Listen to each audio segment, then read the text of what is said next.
അങ്ങനെ അഹാന കൃഷ്ണ വീണ്ടും വീണ്ടും എക്സ്പോസ് ആയിക്കൊണ്ടിരിക്കുകയാണ്. ദ റിയൽ അഹാന ആര്, എന്ത്, എങ്ങനെ എന്ന് കാണിക്കാൻ പ്രപഞ്ചം തന്നെ ഉണ്ടാക്കിയിടുന്ന കുറച്ച് സാഹചര്യങ്ങൾ പോലെയാണ് എനിക്ക് തോന്നുന്നത്. ഓമിയുടെ പിറന്നാളുമായി ബന്ധപ്പെട്ട് അഹാന അപ്പച്ചിയോട് കാണിക്കുന്ന ഒരു പാർഷ്യാലിറ്റി ഇന്ന് സോഷ്യൽ മീഡിയയിൽ വളരെയേറെ ചർച്ച ചെയ്യപ്പെട്ടുകൊണ്ടിരിക്കുകയാണ്. അതിനൊക്കെ മുന്നേ തന്നെ ചില വീഡിയോസിലെങ്കിലും വ്യക്തമായിട്ട് ചിലർക്കെങ്കിലും മനസ്സിലാകുന്ന ഒരു കാര്യമുണ്ടായിരുന്നു. ആ കുടുംബത്തിൽ മറ്റുള്ളവരെ അപേക്ഷിച്ച് അഹാന കൃഷ്ണ കുറച്ച് അരഗൻ്റായിട്ടും ചിലരോടൊക്കെ കുറച്ച് കൂടുതൽ പാർഷ്യാലിറ്റിയും കാണിക്കുന്ന വ്യക്തിയാണ് എന്ന് മനസ്സിലാക്കാൻ ഈസി ആയിട്ട് പറ്റുമായിരുന്നു. അപ്പോൾ ഈ ഒരു സാഹചര്യം എന്ന് പറഞ്ഞാൽ ഈ കുഞ്ഞിൻ്റെ ബർത്ത്ഡേ പാർട്ടിയാണ്. അത് പാർട്ടി എന്നൊന്നും പറയാൻ സാധിക്കത്തില്ല. ഈ സോഷ്യൽ മീഡിയയിൽ അപ്ലോഡ് ചെയ്യാൻ കുറച്ച് ഫോട്ടോസ്, വീഡിയോസ്, അതിൻ്റെ ആവശ്യത്തിന് വേണ്ടിയിട്ടുള്ള ഒരു സാഹചര്യം, അതായത് വളരെ മിനിമൽ ആയിട്ടൊരു ബർത്ത്ഡേ. കുഞ്ഞിൻ്റെ അച്ഛൻ്റെ ഫാമിലിയെ പോലും ക്ഷണിച്ചിട്ടുണ്ടായിരുന്നില്ല. അപ്പോൾ സോഷ്യൽ മീഡിയയിലൂടെ പങ്കുവയ്ക്കാൻ കുറച്ച് ചിത്രങ്ങൾ അവർക്ക് ആവശ്യമായിരുന്നു. പിന്നെ വളരെ മിനിമലായിട്ട് ഇത് ആഘോഷിച്ചാൽ മതി എന്നായിരിക്കാം, നമുക്കറിയത്തില്ല. അപ്പോൾ ഇവരുടെ ഫാമിലി മാത്രമേ ഉണ്ടായിരുന്നു. അവിടെ പോലും ഈ അപ്പച്ചിയെ കൂടെ നിർത്താൻ അഹാനയ്ക്ക് തീരെ താല്പര്യം ഉണ്ടായിരുന്നില്ല എന്നതിൽ എനിക്ക് യാതൊരു അതിശയോക്തിയും തോന്നുന്നില്ല. കാരണം ആദ്യം തന്നെ സ്വന്തം അമ്മയുടെ അമ്മയെ ഡിവോഴ്സ് ചെയ്തിരിക്കുന്നു എന്ന് പറഞ്ഞ വ്യക്തിയാണല്ലോ. ഞങ്ങൾ ഇനി അവരുമായിട്ട് ഒരു റിലേഷനും ഉണ്ടാവില്ല എന്ന് ആണയിട്ട് അടിക്കടി പറഞ്ഞ് ഉറപ്പുവരുത്തിയ ഒരാൾക്ക്, അതായത് ഒരു വ്യക്തിയെ മാറ്റി നിർത്താൻ അല്ലെങ്കിൽ ബന്ധങ്ങൾക്ക് വില കൊടുക്കാൻ പറ്റില്ല എന്നുള്ളൊരു കാര്യം നല്ല ക്രിസ്റ്റൽ ക്ലിയർ ആയിട്ട് നല്ല കണ്ണാടി പോലെ ഇവിടെ തെളിയിച്ചു തന്നിരിക്കുകയാണ്. എങ്കിലും കുറച്ച് ഒരു സെന്റിമെന്റ്സ് എനിക്ക് അപ്പച്ചിയോട് തോന്നുന്നുണ്ട്. കാരണം നമ്മളൊക്കെ ഇവരുടെ വീഡിയോസിലൂടെ മാത്രമാണ് ഇവരെ കണ്ടത്. അപ്പച്ചി അപ്പച്ചി എന്ന് ഇവരെ അഭിസംബോധന ചെയ്യുന്ന സമയത്ത് ഞാൻ ആദ്യം വിചാരിച്ചു ശ്രീകൃഷ്ണകുമാറിൻ്റെ പെങ്ങളോ മൂത്ത സിസ്റ്റർ എന്തെങ്കിലും ആയിരിക്കുമെന്ന് വിചാരിച്ചു. പോകെ പോകെ മനസ്സിലായി, അതായത് ഈ അഹാന കൃഷ്ണ വേണ്ട എന്ന് വെച്ച സ്വന്തം അമ്മയുടെ ഒരു കസിൻ സിസ്റ്ററായിട്ട് വരും പുള്ളിക്കാരത്തി. ഈ അപ്പച്ചിയാണെങ്കിലോ ഇവരുടെ ജീവിതം പോലും മാറ്റിവെച്ച് ഈ കുടുംബത്തിന് ഇവരുടെ ജീവിതം ബലി കൊടുക്കുന്ന രീതിയിലാണ് നിൽക്കുന്നത്. ചുരുക്കം പറഞ്ഞു കഴിഞ്ഞാൽ അഹാന കൃഷ്ണയുടെ ഫാമിലിയിലെ ഈ 6 പേർക്കും നേരത്തിനും കാലത്തിനും ഉള്ളിലേക്ക് അല്ലെങ്കിൽ തൊണ്ടക്കുഴിയിലേക്ക് എന്തെങ്കിലും ഇറങ്ങി പോകണമെങ്കിൽ അപ്പച്ചി വിചാരിക്കണം. ഇപ്പം നിങ്ങൾ കുറച്ച് പേര് വിചാരിക്കും, സിന്ധു കൃഷ്ണയുടെ വ്ളോഗിൽ ഞങ്ങൾ റെസിപ്പീസ് കാണാറുണ്ടല്ലോ. സിന്ധു കൃഷ്ണയുടെ യൂട്യൂബ് ചാനലാണെങ്കിലും അഹാന കൃഷ്ണയുടെ ആണെങ്കിലും പ്രോൺസ് ബിരിയാണി അല്ലെങ്കിൽ ഈ സാലഡ്സ് ഇതൊക്കെയാണ്. അത് വൺസ് ഇൻ എ വൈൽ അല്ലെങ്കിൽ ചിലപ്പോൾ വൺസ് ഇൻ എ വീക്ക് ഇവരുണ്ടാക്കുന്നതായിരിക്കും. പക്ഷെ ഒരു ടിപ്പിക്കൽ ആവറേജ് മലയാളി ഫാമിലിയിൽ നല്ല രീതിയിൽ ഊണ് വേണം, പ്രഭാത ഭക്ഷണം, രാത്രിയിലത്തെ ഭക്ഷണം ഒക്കെ ആവശ്യമാണ്. ഇതെല്ലാം ആ വീട്ടിൽ ചെയ്തു കൊടുക്കുന്നത്, ഒരുക്കുന്നത് ഈ അപ്പച്ചി എന്ന് പറയുന്ന ആളാണ്. നമുക്കൊക്കെ അറിയാം, നമ്മുടെയൊക്കെ വീടുകളിൽ ഒരു ജോലിക്കാരിയെ വേണമെങ്കിൽ ഒരുപാട് കഷ്ടപ്പാടാണ്. ഇനി കഷ്ടപ്പെട്ട് ഇവരെ കാല് പിടിച്ച് കൊണ്ടുവന്നു കഴിഞ്ഞാൽ 1 മാസം നിൽക്കുവാണെങ്കിൽ സമാധാനം. അതിന് മുന്നേ ഇവരെങ്ങോട്ടെങ്കിലുമൊക്കെ പോവും. മനസ്സിലായില്ലേ? അപ്പോൾ ഇവരെ സംബന്ധിച്ച് ഈ അപ്പച്ചിയുടെ ചെറുപ്പകാലം മുതൽ ഇവരുടെ വീട്ടിൽ, അതായത് സ്വന്തം, അതായത് അവർക്കൊരു കുടുംബം വേണമെന്നൊക്കെ ആഗ്രഹമുണ്ടായിരിക്കാം. പക്ഷേ സാഹചര്യങ്ങൾ അനുവദിച്ചിട്ടുണ്ടാവില്ല, അനുവാദം കൊടുത്തിട്ടുണ്ടാവില്ല. ഇവരുടെ സ്വന്തം ജീവിതം അവിടെ ബലി കൊടുത്തിട്ട് ആ കുടുംബത്തിൽ സ്വന്തം ആളെ പോലെ നിർത്തിയിരിക്കുകയാണ്. സിന്ധു കൃഷ്ണയുടെ യൂട്യൂബ് ചാനലിലൂടെ പലതവണ പറഞ്ഞിട്ടുണ്ട്, അപ്പച്ചി ഞങ്ങളുടെ സ്വന്തം അപ്പച്ചിയാണ്. അമ്മുവിൻ്റെ ചാനലിലൂടെ, അഹാന കൃഷ്ണയുടെ ചാനലിലൂടെ പലതവണ പറഞ്ഞിട്ടുണ്ട്, അപ്പച്ചി ഞങ്ങളുടെ സ്വന്തം അപ്പച്ചിയാണ്. പക്ഷെ അപ്പച്ചി 4 ആള് കൂടുന്ന സ്ഥലത്ത് ഞങ്ങളുടെ കൂടെ ഇരിക്കുന്നതും നിൽക്കുന്നതും ഞങ്ങൾക്ക് കണ്ടുകൂടാ. എന്തിനേറെ എന്നെ അത്ഭുതപ്പെടുത്തിയ വേറെ ചില സിറ്റുവേഷൻസ് ഉണ്ടായിരുന്നു. ഇൻക്ലൂഡിങ്, അതായത് ഈ കുഞ്ഞിൻ്റെ ബർത്ത്ഡേക്ക് ആണെങ്കിൽ പോലും എല്ലാവരും നല്ല ഡ്രസ്സൊക്കെ ഇട്ടിട്ട് വരുമ്പോൾ ഈ അപ്പച്ചി ഒരു സാധാരണ ഒരു ഒരു സാരി ചുറ്റിയിട്ടാണ് വന്നത്. അപ്പച്ചിയെ കൊണ്ട് ചുരിദാറോ ജീൻസോ ഇടിപ്പിക്കണം എന്നല്ല ഞാൻ പറയുന്നത്. സാരി ആണെങ്കിൽ പോലും കുറച്ച് ഭംഗിയുള്ള, കുറച്ച് വിലയുള്ളൊരു സാരി അവർക്ക് എടുത്തു കൊടുത്തിരുന്നെങ്കിലോ. ശരിക്കും ഈ അപ്പച്ചിയെ ഇവർ പൊതുസമൂഹത്തിന് മുന്നിൽ നിർത്തുമ്പോൾ ഈ അപ്പച്ചി ആരാ എന്ന് അറിയാത്ത ആളുകൾ വിചാരിക്കും ഇവരുടെ വീട്ടിലെ ജോലിക്ക് നിൽക്കുന്ന സ്ത്രീയാണെന്ന്. അങ്ങനെ മാത്രമേ ആ അപ്പച്ചിക്ക് വസ്ത്ര സ്വാതന്ത്ര്യം പോലും അവർ കൊടുക്കുന്നുള്ളൂ. സ്വന്തം അപ്പച്ചിയൊക്കെ ആണെങ്കിൽ നമ്മുടെ വീട്ടിൽ ഇതുപോലെ സ്വന്തം ജീവിതം പോലും കളഞ്ഞ്, സ്വന്തം യൗവനം കളഞ്ഞ് ഒരാൾ അവരുടെ, ഇപ്പോൾ അവർക്ക്, എനിക്ക് തോന്നുന്നു അപ്പച്ചിക്ക് 10-70 വയസ്സുണ്ട്. ഈ പ്രായാധിക്യത്തിലും ഇവർക്ക് വേണ്ടി ഈ 6 സ്ത്രീകളുള്ള വീട്ടിൽ കിടന്ന് ഒറ്റയ്ക്ക് കഷ്ടപ്പെടണമെങ്കിൽ, ശരിയാണ് ചില വ്ലോഗ്സിൽ കാണാറുണ്ട് സിന്ധു കൃഷ്ണ അടുക്കളയിൽ പണി ചെയ്യുന്നുണ്ട്, പക്ഷെ ഏറ്റവും കൂടുതൽ പണിയെടുക്കുന്നതും കഷ്ടപ്പെടുന്ന അപ്പച്ചി തന്നെയാണ്. അപ്പം സ്വന്തം അപ്പച്ചിക്ക് ഇവരോടൊപ്പം വിലയുള്ള ഡ്രസ്സ് വാങ്ങിയില്ലെങ്കിലും 4 ആൾ കാണുമ്പോൾ ഇവരെ കുറ്റം പറയാത്ത രീതിയിൽ ഒരു ഡ്രസ്സ് എവിടെയെങ്കിലും നിങ്ങൾ കണ്ടിട്ടുണ്ടോ? അങ്ങനത്തെ ഒരു സാരി ചുറ്റി ഇവർ നിൽക്കുന്നത്. ഇപ്പോൾ ദിയ കൃഷ്ണയുടെ വിവാഹ സമയത്താണെങ്കിലും അപ്പച്ചി ഒരു സാധാരണ സാരിയൊക്കെ ചുറ്റി വളരെ സാധാരണ ഒരു വ്യക്തിയായിട്ട് വന്നിരിക്കുകയാണ്. വീഡിയോസിലാണെങ്കിൽ പോലും ഒരു കൂറ നൈറ്റിയൊക്കെ ഇട്ട് കാരണം ആ അപ്പച്ചി അവിടെ കിടന്ന് കഷ്ടപ്പെടുവാണ്. ഇപ്പോൾ ചുരിദാർ ഇട്ടും പട്ടുസാരി ഉടുത്തും ജോലി എടുക്കാമെന്ന് സീരിയലിനെ പോലെ പറ്റത്തില്ലല്ലോ. പക്ഷെ ആ വീട്ടിൽ മറ്റുള്ളവർ നിൽക്കുന്നതിനേക്കാൾ വളരെ മുഷിഞ്ഞും വളരെ നമുക്ക് കാണുമ്പോൾ സങ്കടം വരുന്ന രീതിയിലാണ് ഈ അപ്പച്ചി അവിടെ നമുക്ക് കാണുന്നത്. പിന്നെ ഈ ബർത്ത്ഡേ പാർട്ടിക്ക് ഇനി എടുത്തു പറയുകയാണെങ്കിൽ ഞാൻ നേരത്തെ പറഞ്ഞതുപോലെ എല്ലാവരും നല്ല ഡ്രസ്സ് ഇടുന്നു. ഒരു ഇച്ചിരി നല്ല വിലയുള്ള സാരി അപ്പച്ചിക്ക് എടുത്തു കൊടുത്തിരുന്നെങ്കിൽ, ഒരു പട്ട് സാരി എടുത്തു കൊടുത്തിരുന്നെങ്കിൽ, വിധവയൊന്നും അല്ലല്ലോ, കല്യാണം കഴിക്കാത്ത ഒരു സ്ത്രീയാണ്. അപ്പോൾ അവർക്ക് ഇവരെ പോലുള്ള ഡ്രസ്സൊന്നും ഇട്ട് കൊടുക്കണ്ട.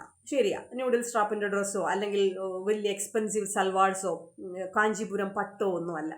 നാലാൾ കാണുമ്പോൾ നിങ്ങളുടെ കൂട്ടത്തിൽ ഒരാളാണെന്ന് നിങ്ങൾ പലതവണ പറഞ്ഞിട്ടുണ്ടല്ലോ. അപ്പം നിങ്ങളുടെ കൂട്ടത്തിൽ ഒരാളാണെന്ന് മറ്റുള്ളവരെ തോന്നിപ്പിക്കാനെങ്കിലും നല്ലൊരു വസ്ത്രം അവർക്ക് വാങ്ങിച്ചു കൊടുക്കാം ആയിരുന്നു. അത് അവരുടെ റൈറ്റാണ്. ശരിയാണ്, നിങ്ങൾ ചിന്തിക്കുന്നത് ഇങ്ങനെ ആയിരിക്കും. അഹാന കൃഷ്ണനെ പോലെ അല്ലെങ്കിൽ സിന്ധു കൃഷ്ണനെ പോലുള്ള ആളുകൾ ചിന്തിക്കുന്നത് ഇങ്ങനെ ആയിരിക്കും. കടക്കാൻ ഒരു വീട് ഞങ്ങൾ കൊടുക്കുന്നുണ്ട്, പിന്നെ ആഹാരം കൊടുക്കുന്നുണ്ട്, ഇതിനപ്പുറത്തേക്ക് എന്താ വേണ്ടത് എന്നുള്ള രീതിയിലായിരിക്കാം ഇവർ ചിന്തിക്കുന്നത്. അതിനൊക്കെ അപ്പുറത്തേക്ക് അവർക്കൊരു ജീവിതമുണ്ടായിരുന്നു. അവരൊരു വ്യക്തിയാണ്. അവർ നിങ്ങളെ കാണുന്നത് സ്വന്തം മകളെയും മകളുടെ മക്കളെയും പോലെയാണ് കാണുന്നത്. അപ്പോൾ അവരങ്ങനെ ചിന്തിച്ചിട്ടായിരിക്കാം ഈ കേക്ക് കട്ട് ചെയ്യുന്ന സമയത്ത് അല്ലെങ്കിൽ ആ ഫോട്ടോ എടുക്കുന്ന സമയത്ത് ഇവരുടെ ഒപ്പം കയറി നിന്നത്. അല്ലെങ്കിൽ ഒരു സ്നാപ്പ് എടുക്കാൻ ഇവരിൽ ആരെങ്കിലും തന്നെ വിളിച്ച് അവിടെ നിർത്തിയിട്ടുണ്ടാവും. പറയാൻ പറ്റത്തില്ല, ഇവരുടെ സ്വഭാവമല്ലേ. അപ്പോൾ അതും കണ്ടുകൊണ്ട് ഓടി ഇവിടെ വന്നതായിരിക്കാം. ആ സ്നാപ്പ് എടുത്തു കഴിഞ്ഞിട്ട് പിന്നീട് അവിടെ നിൽക്കാൻ ഇവർ അവസരം കൊടുത്തില്ല. അവരവിടെ നിന്ന് കഴിഞ്ഞാൽ ഇവർക്കതൊരു വലിയ നാണക്കേടായിട്ട് മാറും. ഇവരുടെ ചിന്താഗതികൾ പലപ്പോഴും പുറത്ത് വന്നിട്ടുണ്ട്. കഴിഞ്ഞ ദിവസം ഒരു വീഡിയോ, തന്വിക്കെതിരെ ഒരു വീഡിയോ 1 hour വീഡിയോ ഇട്ടിട്ടുണ്ടായിരുന്നല്ലോ. ഭയങ്കര വെല്ലുവിളിയായിട്ട് 1 week ഞാൻ ഈ വീഡിയോ ഇട്ടിട്ടേക്കും, എത്തേണ്ടവരിലെല്ലാം അങ്ങോട്ട് എത്തിക്കോട്ടെ, ട്രോളന്മാരിലൊക്കെ എത്തിക്കോട്ടെ എന്നാണ് വിചാരിച്ചത്. അതിനുശേഷം ഞാനിത് ഡിലീറ്റ് ചെയ്യുമെന്ന് പറഞ്ഞിട്ട് ഒറ്റ ദിവസം കൊണ്ട് ഡിലീറ്റ് ചെയ്തൊരു വീഡിയോയിൽ തന്വിയെക്കുറിച്ച് പറയുന്നൊരു സ്റ്റേറ്റ്മെൻ്റ് ഉണ്ട്. പ്രശസ്ത വല്ലതും ആയിരുന്നെങ്കിൽ, ഫേമസ് ആയിരുന്നെങ്കിൽ പിന്നെ പറയും വേണ്ട, ഫേമസ് അല്ലാതിരുന്നിട്ട് ഇത്രയും. അപ്പോൾ അഹാന കൃഷ്ണ ചിലർക്ക് അതിർവരമ്പുകൾ നിശ്ചയിക്കുന്നുണ്ട്. അത് സ്വന്തം സ്ഥാനം വെച്ചിട്ടാണെന്ന് തോന്നുന്നു. എനിക്ക് മനസ്സിലാവാത്തത് എന്ത് സ്ഥാനമാണ്? ഒരു സോഷ്യൽ മീഡിയ ഇൻഫ്ലുവൻസറാണ്, ഒരു ബ്യൂട്ടി വ്ളോഗറാണ്. അതിനപ്പുറത്തേക്ക് ഞാനിങ്ങനെ ആലോചിച്ചിട്ടുണ്ട്, ഈ കൊച്ചിന് നല്ല സൗന്ദര്യമുണ്ട്, നല്ല കഴിവുണ്ട്. അടി സിനിമ നിങ്ങൾ കാണണം കേട്ടോ, കണ്ടിട്ടില്ലാത്തവർ. ഇത്ര നാച്ചുറലായിട്ടാണ് അഭിനയിക്കുന്നതെന്ന് അറിയാമോ? അതായത് ഷൈൻ ടോം ചാക്കോയും പുള്ളിക്കാരത്തെ ഇങ്ങനെ മത്സരിച്ച് അഭിനയിക്കുകയാണ്. അത് അഭിനയിക്കുകയാണെന്ന് നമുക്ക് തോന്നത്തില്ല കേട്ടോ.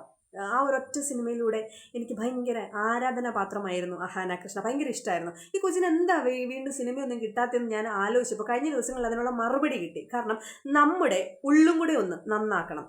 നമുക്ക് ഈ കഴിഞ്ഞ ദിവസമാണെങ്കിലും സിന്ധു കൃഷ്ണ കുറച്ച് എക്സ്പ്ലനേഷൻ വീഡിയോ ഇട്ടിട്ടുണ്ടായിരുന്നല്ലോ, റാൻഡം ഡെയിലി വീഡിയോയുടെ ഇടയിലൂടെ. അതായത് തന്വിയെ കൊണ്ട് പറഞ്ഞു നിർത്തിച്ചു, ഇനി വീട്ടുകാര്യങ്ങൾ സംസാരിക്കരുത് എന്ന് ഇവർ ഭീഷണിപ്പെടുത്തി ആ വീഡിയോ ഡിലീറ്റ് ചെയ്യിപ്പിച്ചിട്ട് 2 ആഴ്ച കഴിഞ്ഞപ്പോൾ അതേ ടോപ്പിക്കുമായിട്ട് നമ്മുടെ മുന്നിൽ വന്ന നിലപാടുകാർ. അപ്പോൾ ആ വീഡിയോയിൽ അമ്മയായ സിന്ധു കൃഷ്ണ ഇങ്ങനെ പറയുന്നുണ്ടായിരുന്നു, യൂട്യൂബ് വന്നതിന് ശേഷം ഞങ്ങൾ ഫിനാൻഷ്യലി ഒന്ന് ബാലൻസ് ആയത്, അതിന് മുമ്പേ ഭയങ്കര ക്രൈസിസ് ആയിരുന്നു എന്ന്. അപ്പോൾ അതിന് മുന്നേ ഉള്ള ക്രൈസിസ് ഒക്കെ ഒരുപാട് നമ്മളെപ്പോലെയൊക്കെ ഉള്ള ആളുകൾ ഇപ്പോൾ ഇത്രയും നല്ല പണവും പ്രശസ്തിയും അതൊരു അഹങ്കാരമായിട്ട് എടുക്കാതെ ഇരിക്കുക എന്നുള്ളൊരു ചിന്ത എന്താണ് ഇല്ലാത്തത്? അതൊരു ബ്ലെസ്സിങ് അല്ലേ? അതിന് ആ രീതിയിലല്ലേ നമ്മൾ കാണേണ്ടത്?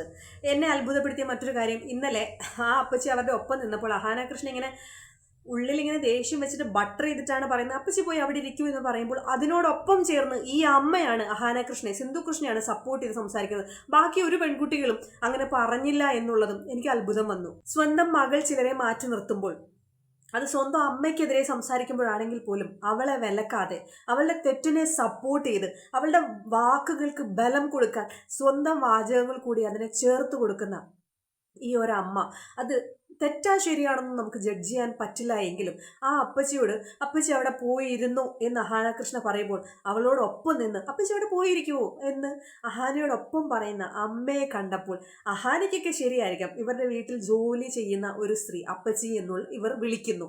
പക്ഷെ അതിനൊക്കെ അപ്പുറത്തേക്ക് ദ റിയൽ അപ്പച്ചി എന്ത് എന്നറിയാവുന്ന സിന്ധു കൃഷ്ണ ആ വാക്കുകൾക്കൊപ്പം ചേർന്ന് സംസാരിച്ചത് എന്നെ വളരെയേറെ അത്ഭുതപ്പെടുത്തുകയും ചെയ്തു. കഴിഞ്ഞ ദിവസങ്ങളിൽ സ്വന്തം അമ്മ സിന്ധു കൃഷ്ണയുടെ അമ്മയ്ക്കെതിരെ അഹാന കൃഷ്ണ ഉപയോഗിച്ച വാക്കുകൾ വന്നത് എവിടെ നിന്നാണെന്നും നമുക്ക് വ്യക്തമായിട്ട് മനസ്സിലാകും. വിലക്കാൻ ആളുണ്ടായിരുന്നില്ല.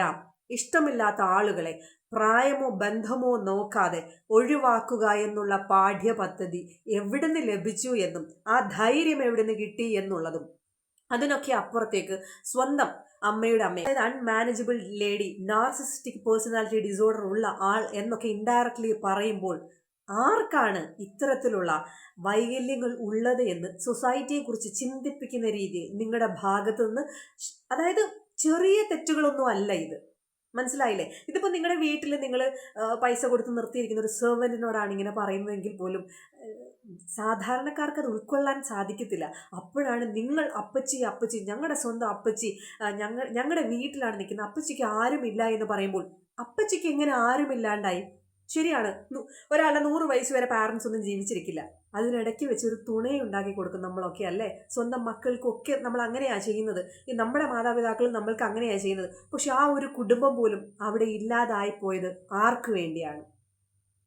അപ്പം അങ്ങനെയുള്ളൊരു സ്ത്രീ നിങ്ങളുടെ ഒപ്പം നിൽക്കുമ്പോൾ കാണുന്ന ഞങ്ങൾക്കൊക്കെ സന്തോഷമാണ്. നിങ്ങൾക്ക് അതിലേറെ അനുഗ്രഹം കിട്ടുമായിരുന്നു. ഒഴിവാക്കപ്പെടുമ്പോൾ അല്ലെങ്കിൽ ഒരാളെ ഒഴിവാക്കുമ്പോൾ നിങ്ങളും എവിടെയൊക്കെയോ ഒഴിവാക്കപ്പെടാൻ പോകുന്നുണ്ട്. ഇന്ന് ഈ പ്രശസ്തിക്ക് മുകളിലിരുന്ന് ഇതാണ് ഏറ്റവും അതായത് അത്യുങ്ക ശൃംഗം എന്ന് വിചാരിച്ചിരിക്കുന്നുണ്ടെങ്കിൽ ഏതോ സാഹചര്യത്തിൽ നിങ്ങൾ ഏറ്റവും താഴേക്ക് കിടന്ന് മുകളിലേക്ക് നോക്കാൻ പോകുന്നുണ്ട് എന്നുള്ളൊരു യാഥാർത്ഥ്യം മനസ്സിലാക്കി അത് കുഞ്ഞുങ്ങൾക്ക് പറഞ്ഞു കൊടുത്ത് വേണം ശീലിപ്പിക്കാൻ. എനിക്ക് തോന്നുന്നത് ആ കുടുംബത്തിലെ മറ്റു പെൺകുട്ടികളൊന്നും ഇത്തരത്തിലുള്ള രീതിയിലുള്ള വിചിത്രമായിട്ടുള്ള സ്വഭാവം കാണിക്കുന്നതായിട്ട് ഇന്ന് വരെയും തോന്നിയിട്ടില്ല. എനിക്ക് ദിയാകൃഷ്ണയോടൊക്കെ ഭയങ്കര റെസ്പെക്റ്റ് തോന്നി കേട്ടോ. അതായത് ചില കാര്യങ്ങളൊക്കെ വളരെ ധാർഷ്ട്യത്തോടെ ഇങ്ങനെ പറയുമെങ്കിലും അവർക്ക് ഇന്ന ആൾ ഇന്ന ആരാണെന്ന് വ്യക്തമായിട്ടറിയാം. അവർ ചില കാര്യങ്ങൾ എടുക്കുന്ന നിലപാടൊക്കെ ഉണ്ടല്ലോ, ഏറ്റവും മുതിർന്ന പക്വതയുള്ള അമ്മു ഇളയ കുട്ടികളെ നോക്കി പഠിക്കേണ്ടതായിട്ടുണ്ട്.